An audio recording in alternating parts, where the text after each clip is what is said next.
अस्सलाम वालेकुम जी। वालेकुम सलाम भाईजान की हाल है? ठीक ठाक जी। भाईजान मुंजी माशाल्लाह कटिंदी पई है हाँ जी ते अगली फसल केड़ी लावनी है? अगा जी हुण किहड़ा करनोला काट ले कणक दा रेट कोनी हैगा। अगली बारी बड़ी सस्ती कणक वेची नुकसान है गए बड़ा घाटा खरीदा है तो हुण किहड़ा करनोला काट ले उनते ते 20-22 खर्चा आ सीगा ते लख सवे दो या सी उत्ते कणक बंदिया काट ले मकई बारिया मकई काट ले को उनदे चुक बचत आ जासी कणक जो पिछली बारी घाटे गए दा 12 किलो कणक नुकसान कीता है ਹੁਣ ਮੁੜ ਗੱਡੀ ਹੈ ਮੁੜ ਨੁਕਸਾਨ ਕਰਨਾ ਹੈ ਤੋਂ ਉਹਦੇ ਨਾਲ ਨਹੀਂ ਅਸੀਂ ਕਣਕ ਨਹੀਂ ਕੱਢਦੇ ਜਾਂ ਕਣਕ ਦਾ ਕੋਈ 5-6 ਦਾ ਰੇਟ ਹੋਵੇ ਤਾਂ ਮੁੜ ਚਲੋ ਕਣਕ ਕੱਢਦਾ ਵੀ ਬੰਦਾ ਸੋਹਣਾ ਲੱਗਦਾ ਤੇ ਕਣਕ ਕੱਢਣ ਦਾ ਕੀ ਫਾਇਦਾ ਹੈਗਾ ਜੇ ਨੁਕਸਾਨ ਹੈ ਜਾਣਾ ਹੈ ਤਾਂ ਇਹ ਕਣਕ ਕਿੰਨੇ ਮਹੀਨੇ 'ਚ ਤਿਆਰ ਹੁੰਦੀ ਹੈ ਤੇ ਕਨੋਲਾ ਕਿੰਨੇ ਮਹੀਨੇ ਤਿਆਰ ਹੁੰਦਾ ਹੈ? ਕਰਨੋਲਾ ਇਹ 3 ਮਹੀਨੇ ਤਿਆਰ ਹੋ ਜਾ ਕਣਕ ਜਿਹੜੀ ਕਣਕ ਹੈਗੀ ਉਹ 7 ਮਹੀਨੇ ਤਿਆਰ ਹੁੰਦੀ ਹੈ 6 ਮਹੀਨੇ ਪੂਰੇ ਹੁੰਦੇ 7ਵੇਂ ਮਹੀਨੇ 'ਚ ਵੜੀਂਦੀ ਹੈ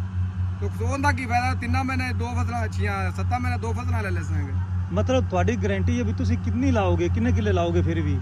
ਕਣਕ ਦੀ 1 ਕਿੱਲਾ ਡੇਢ ਕੱਢਣੀ ਹੈ ਜਿਹੜੀ ਖਾਣ ਵਾਸਤੇ ਆ ਰਹੀ ਬਸ ਆਪਣੇ ਵਾਸਤੇ ਆ ਦੇ ਖਾਣ ਵਾਸਤੇ ਤੇ ਬਾਕੀ ਕਣਕ ਨਹੀਂ ਕੱਢਣੀ ਨਹੀਂ ਕੱਢਣੀ। ਹਾਂਜੀ ਤੇ ਕਿਸਾਨ ਵੀ ਆਏ ਸੂਰਤ ਹਾਲ ਹੈਗੀ ਜੋ ਓਵਰਆਲ ਤੇ ਤੁਸੀਂ ਵੀ ਆਪਣੀ ਰਾਏ ਲਾਜ਼ਮੀ ਦੇਣੀ ਹੈ ਵੀ ਕਣਕ ਲਾਉਣੀ ਹੈ ਛੋਲੇ ਲਾਣੇ ਨੇ ਕਨੋਲਾ ਲਾਉਣਾ ਹੈ ਉਤੋਂ ਬਾਰੀਆ ਮਕਈ ਲਾਣੀ ਹੈ